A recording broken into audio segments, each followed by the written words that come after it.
perwakilan dari kelompok 8. Di sini kami dari kelompok 8 akan mempresentasikan tentang pengembangan program supervisi PAUD.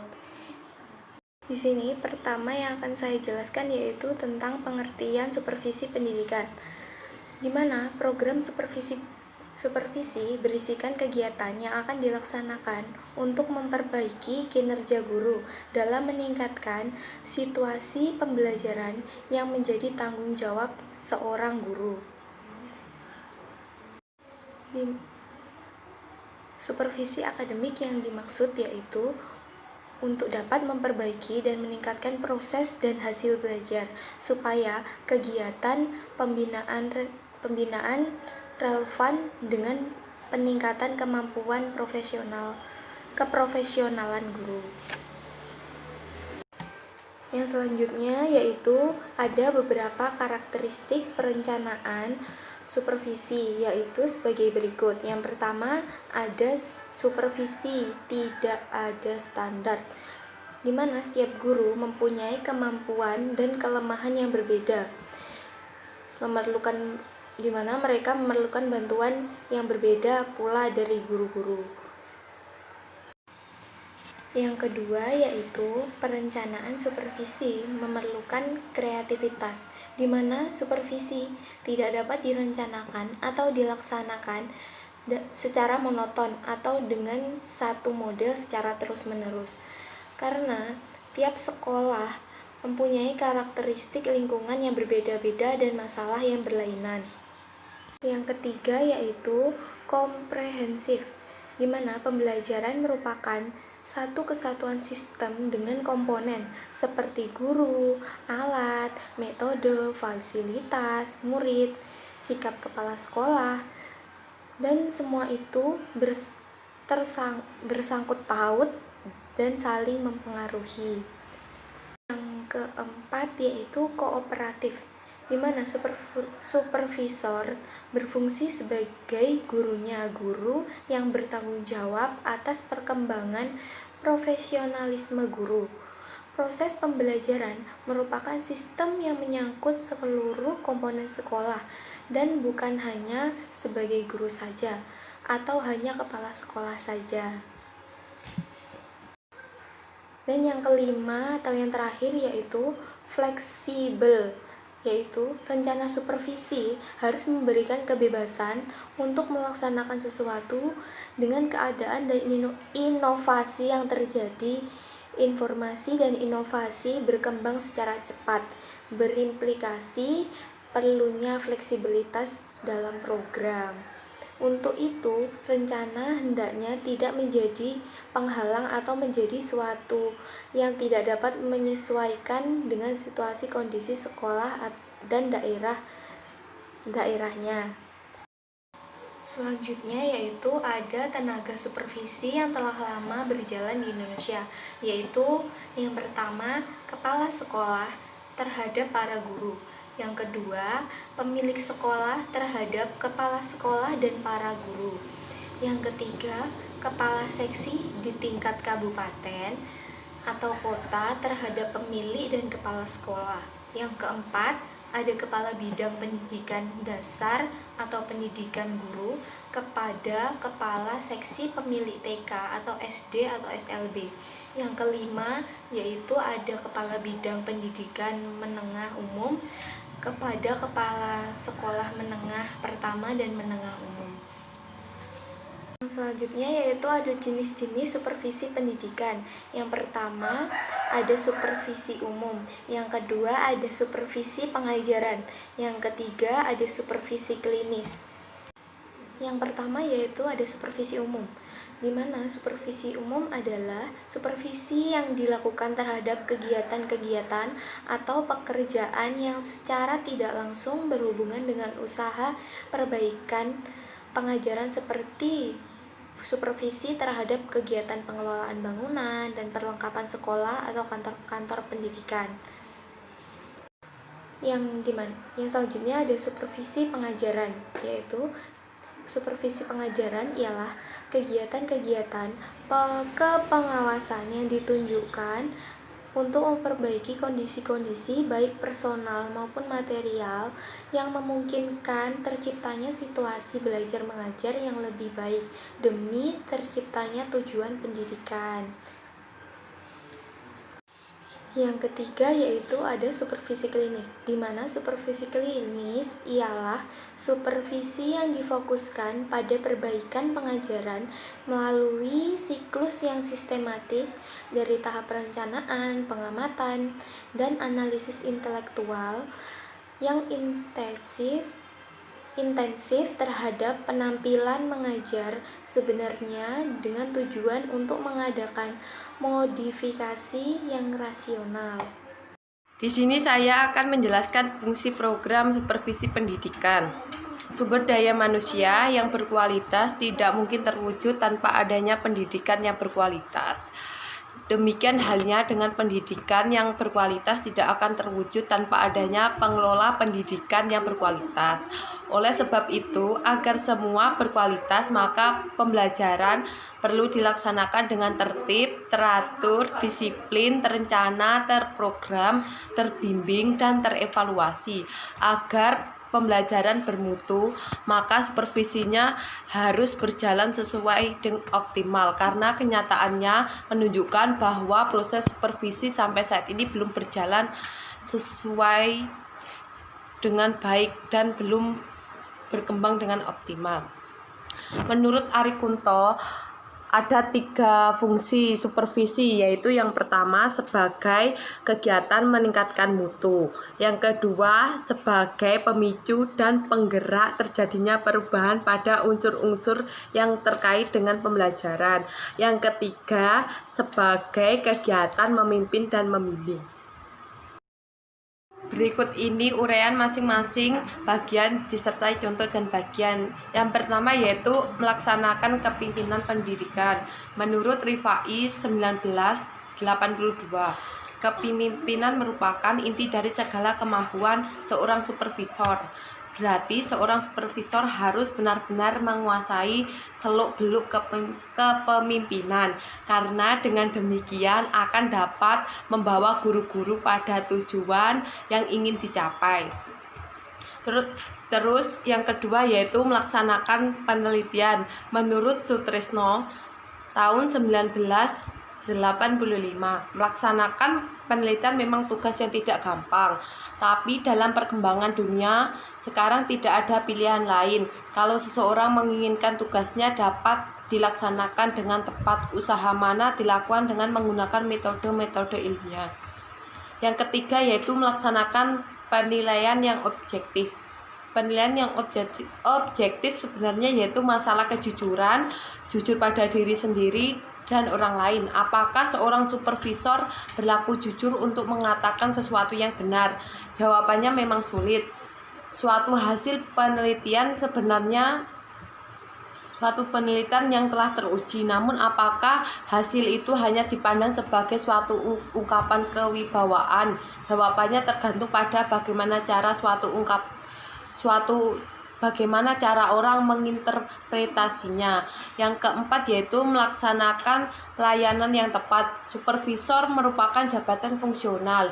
Dengan demikian hubungan supervisor dengan supervisi harus bukan antara atasan dengan bawahan, tetapi seorang teman sejawat yang saling membutuhkan.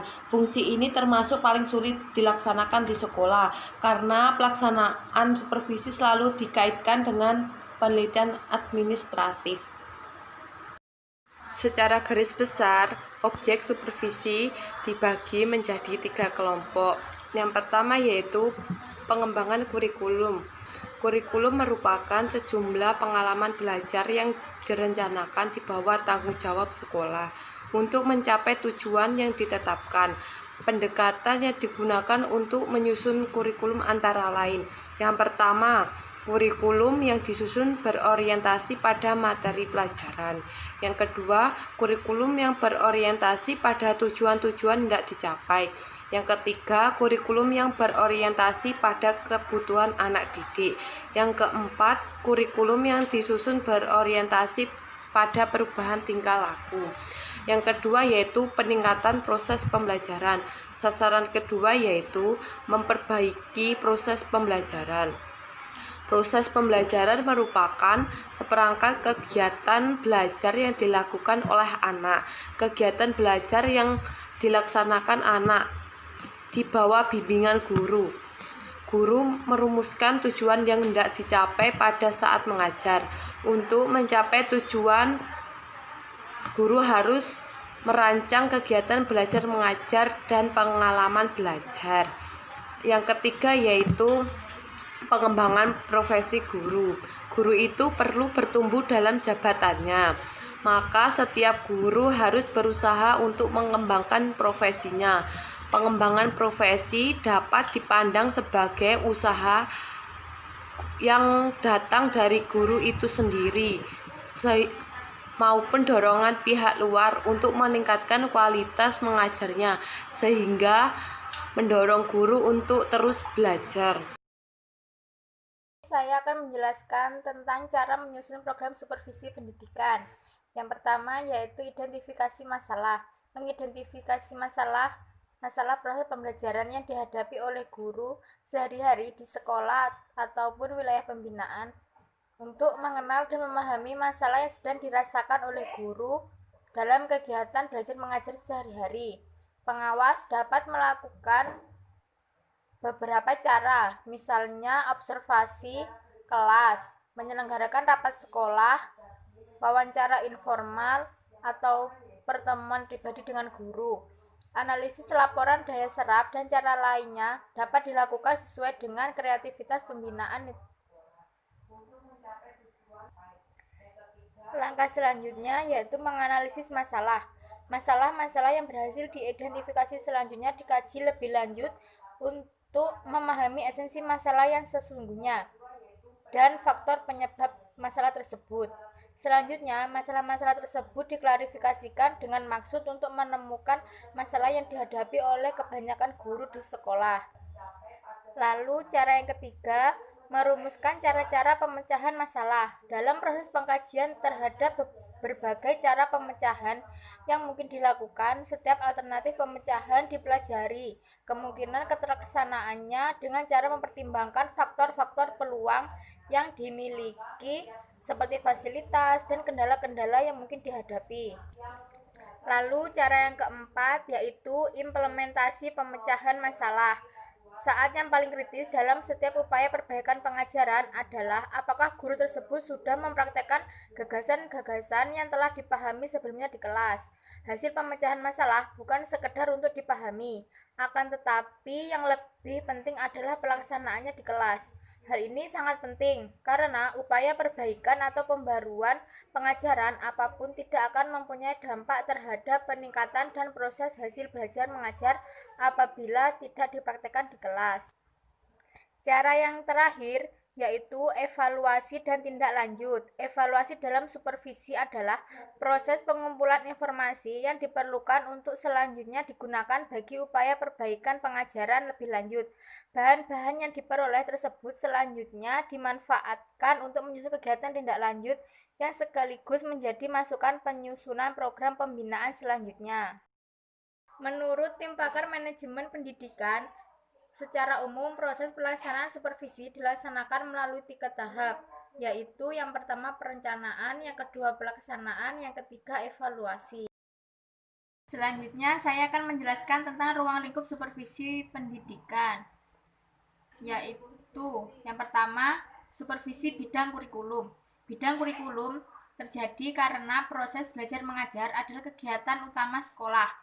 Kurikulum merupakan hal yang harus dilakukan dan dipahami oleh berbagai pihak. Karena kurikulum sebagai rancangan pembelajaran yang memiliki kedudukan yang sangat strategis, yang menentukan keberhasilan pembelajaran secara keseluruhan, baik proses maupun hasil. Sekolah sebagai pelaksanaan pendidikan, baik supervisor, guru maupun peserta didik, sangat berkepentingan dan akan terkena dampak langsung dari setiap perubahan kurikulum. Selanjutnya yang kedua yaitu supervisi bidang kesiswaan. Bidang kesiswaan menjadi penting karena tujuan pendidikan adalah melahirkan siswa-siswi yang kreatif, mandiri, kompetitif, sehingga pengembangan kognitif, afektif, dan psikomotorik siswa sangat diperlukan.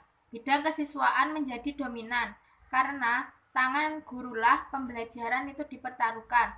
Dalam bidang kesiswaan, supervisor mempunyai peran yang sangat signifikan dan sangat mendasar, mulai dari penerimaan siswa baru, pembinaan siswa, atau pengembangan diri sampai proses kelulusan siswa. Yang ketiga yaitu supervisi bidang kepegawaian.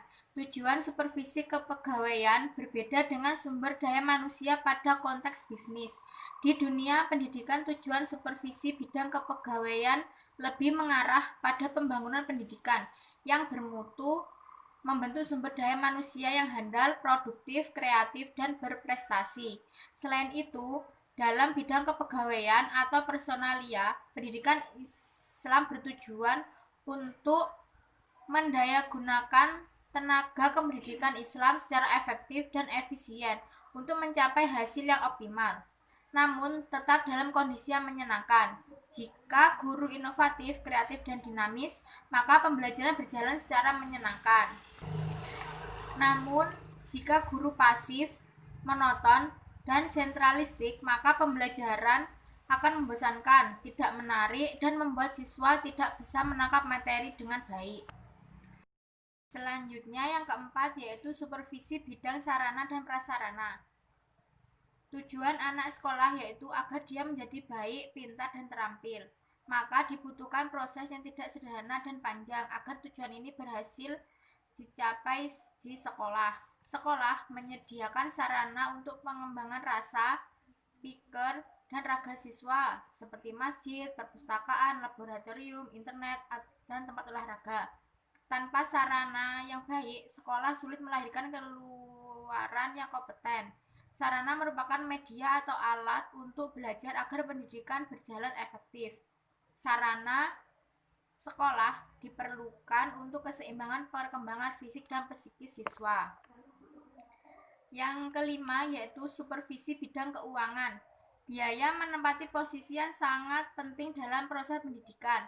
Dipastikan bahwa lembaga pendidikan yang bagus ditopang oleh biaya yang memadai. Setiap lembaga pendidikan membutuhkan dana untuk menopang proses pendidikan, mulai dari biaya rutin, biaya kegiatan, hingga biaya perawatan atau perbaikan. Dalam bidang pendanaan dan keuangan, pendidikan merupakan aktivitas utama yang harus dilakukan oleh mereka yang bertanggung jawab dalam bidang perolehan pendapatan, pemanfaatan, dan pertanggungjawaban dana.